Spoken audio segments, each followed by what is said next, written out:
Hello, my name is Alex Clements, and I would like to share with you my presentation that focuses on ways of improving music composition, teaching and learning in higher education by examining the composition processes in culturally diverse contexts. Composition in higher education is often taught from the lens of the primary field of study, that is, through the lens of one music culture, one genre, and often one style. New approaches are needed to reflect the music world outside of higher education. Although there are commonalities in the composition processes, the act of composition, either independently or collaboratively, is genre, style, and culture specific. This brings opportunities to incorporate the ways composition processes are used throughout our diverse music cultures. I begin by taking a brief look at the prevailing composition teaching model in higher education. Then I'll move to the world outside of higher education, outlining the essential traits of the 21st century musician, which are stylistic pluralism and collaboration skills. These traits came about from summarizing the research from websites and current publications. Then I'll take a closer look at the composition process and how it is impacted by music cultures, especially in terms of collaboration. This will be done by comparing the composition process as it is used by jazz composer Sammy Nestico, classical composer John Adams, and the English rock band Led Zeppelin. Finally, I'll present my ideas on composition lesson design in the form of tasks in musically diverse contexts that 1. Promote the development of students' own voice, 2. Enable students to experience how composition processes are used in other types of music, 3. Develop musical and social skills and abilities, and 4. Frame composition in a nurturing way that fosters personal agency and meaningful experiences. Composition in higher education is usually taught using the eminence model, a dyadic relationship where the student or novice composer studies with the teacher or expert composer. Composition is often taught from the lens of the primary field of study as well, even when learning other styles. However, music cultures are colliding, interacting, and creating a need for composers to work competently and effectively in culturally diverse contexts outside their primary field.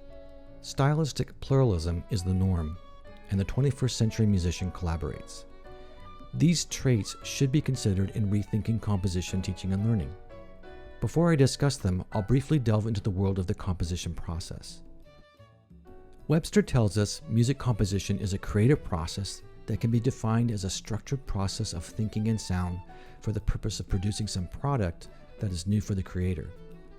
All composers think in sound, however, the way they think in sound, among other things, is shaped by the musical style.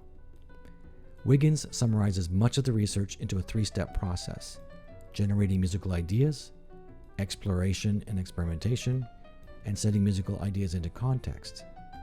As composers, we all go through this process in one way or another. However, the cultural and social dimensions directly impact the process and product. Stylistic pluralism and collaborative abilities are an intricate part of these dimensions. Stylistic pluralism certainly has artistic and professional benefits. It helps students develop their own voice by exposing them to new ideas, new perspectives, getting them out of their comfort zones, and novel ways of thinking about how music is created. Professionally, it makes them more hireable. Collaboration skills enable us to work well with others. According to Doyle, there are 3 types of collaboration skills: communication, emotional intelligence, and respect for diversity.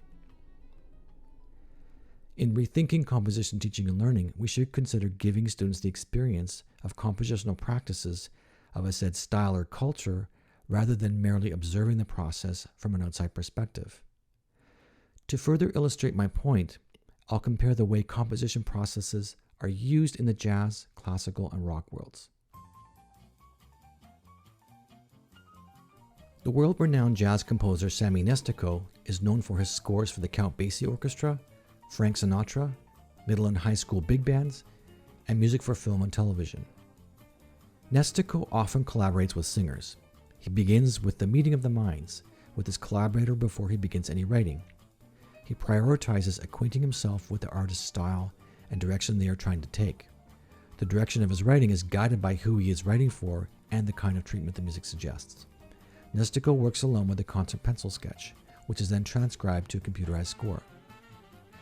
During final rehearsals for his soldier sessions, Nestico feeds off the ideas and energy of the musicians and makes quick changes on the spot, something he calls surgery. It might be nice to add another chorus just of half guitar and half bass, so that the rhythm section is the only guys that play the solo. We did some changes on the fly, like you decided today to cut out the intro one, and you just wanted to start with the rhythm Isn't that section. something? You know, Quincy Jones, you talk about surgery. You have one idea when you're writing it at home, and then you hear the musicians play. The better musicians you have in the orchestra, the more ideas flow in the room. I remember many a time I'd be doing something and the trumpet players would say, Sammy, I can give you this. Oh yeah, put that in, put that in.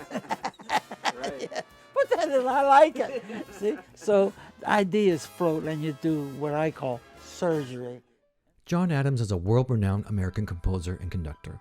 His compositions include works for orchestra, chamber music, opera, video, film, dance, and electronic music. As a composer, he likes to work alone and is not comfortable working as a collaborator. He gets ideas from listening to others and different musics outside of the classical world. He sees the creative process as a lone process. He works from the score. Here's an excerpt showing how Adams works as a composer. What we call banker's hours. You know, I start about 9 in the morning and I work until 5, you know, every day of the week pretty much. That's not at all how I imagine composers I to know, be. it's not very romantic, is it? But it's like a lot of artists, it's just a lot of very fine, detailed work. And you're very much alone. It's a very solitary existence. From the opposite end of the spectrum, we look at the creative pathways of the English rock band Led Zeppelin. Zeppelin is considered to be one of the most successful, innovative, and influential rock groups in history. One word that sums up Led Zeppelin is collaboration. Whether experimenting in the recording studio or on stage, their efforts are always as a group. As guitarist Jimmy Page says, "We're going to come together and amalgamate all the ideas to see what comes out of it." Their creative process is a group process very much through social and musical interactions, where ideas are shared and experimented with. They also experiment with and incorporate other styles of music. Here's a brief clip of guitarist Jimmy Page that gives some insight into the collaborative work for their song Stairway to Heaven. Lady who's sure all that glitters is gold, and she's buying a stairway to heaven. That was an idea of John Paul Jones's to put the recorders on, and he played the recorders. When I actually had the idea for Stairway, that wasn't necessary. I wasn't thinking recorders. I was thinking more the texture of actually the electric piano. These are just 3 examples of how the creative process is affected by different contexts and genres. The intent here is not to assert how all jazz, classical, and rock musicians create music, but to gain insight into the many ways creative processes are used across music cultures. All 3 examples incorporate elements of other styles to some degree or another. However, how they compose is profoundly different. Both Nestico and Adams work in solitude. Zeppelin collaborates. This requires an entirely different set of social and musical skills than composers who work alone. Through carefully designed tasks, we can 1. Help students develop an understanding, appreciation, and curiosity of other music cultures. 2. Enable students to experience the ways music is created in different music cultures. And 3. Help students develop both musical and social skills and abilities to work in different music contexts, especially in terms of collaboration. Teachers need resources to create tasks.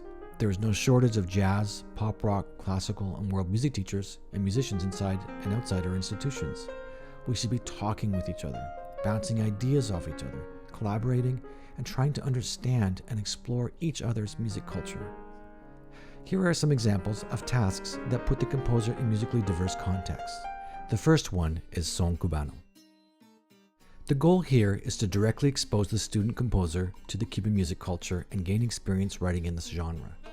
The composer works with a salsa musician to learn about the sociocultural and historical foundations of this music, as well as the key figures. Rhythms, phrasing, harmonies, and clave are learned informally by playing along with the salsa musician. Going to salsa clubs to learn the dances are part of the experience as well. Here is an example of a songwriting collaboration task. The composer works with a pop musician, lyricist, and audio engineer. The goal is to help students develop an understanding, appreciation, and curiosity of popular songwriting through the direct experience creating this music. Their task is to compose, record, and produce a popular song with their team. Collaborations of this sort challenge composers to hear other points of view during the creative process. They challenge composers to work away from the score using group processes to come up with musical ideas. Social and communication skills are developed by negotiating ideas and working them out with others, learning how to listen respectfully to other points of view, and learning how to deal with conflict, and so on. From these tasks, student composers will certainly not be expert salsa composers or popular music songwriters. However, as a teacher, we are inspiring curiosity, developing skills and confidence to collaborate and work across music cultures, expanding their world of creativity, challenging their own musical biases, and instilling the value and relevancy of stylistic pluralism. These skills and tools are invaluable to the 21st century musician. Nestico and Adams and Zeppelin are just a small sample of the variety of ways musicians can be creative in diverse contexts, whether as a group or a solo venture. Indeed, music programs in higher education need to engage students with musics of varied cultures, music from a wide range of generations, and musics emerging within diverse social contexts, so they can reap the benefits our diverse music cultures have to offer, both artistically and professionally. Thank you.